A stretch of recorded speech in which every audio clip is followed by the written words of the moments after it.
Track 9. Welcome to Cover to Cover. Today we're talking about Carl Honoret's book, In Praise of Slow, which tells us that we're all living too fast and working too hard and that we should all just slow down. With me are two journalists, Kim Mayhew and Rob Davis, both workaholics, of course. Kim, what did you think of the book? I thought it was very interesting and quite funny in places too. And what about you, Rob? Well, as soon as I finished it, I decided that I must take more time off work. Yes, me too. Honoré says people should only work 35 hours a week. And do you think that's a good idea? Yes, definitely. Firstly, a lot of people are unemployed these days, as we know. So if everyone worked fewer hours, it might create more jobs. But according to Honoré, people are already working less in some countries. For example, Germans spend 15% less time at work now than in 1980. Honoré also believes that we ought to spend more time with our families. And that's already happening in some countries too, isn't it?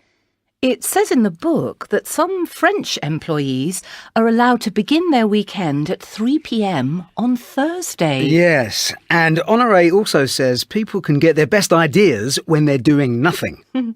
Albert Einstein was famous for just looking into space at his office at Princeton University. And you can't say he didn't have a few good ideas. Absolutely. Kim, what else interested you about the book? Well, I was interested to read that Americans work 350 hours a year more than Europeans. But in some American companies, employees can sleep whenever they want. Apparently, they have special rooms where people can go and relax if they're tired. Really? If we had one here, I'd be in there every afternoon. Actually, by law, people in the UK are supposed to have a break every 4 hours. But a lot don't, of course.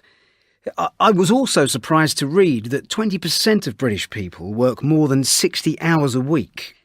We work the most hours in Europe, and it's certainly not making us happier. Yes, and lots of people have to take work home because they're under a lot of pressure to meet deadlines.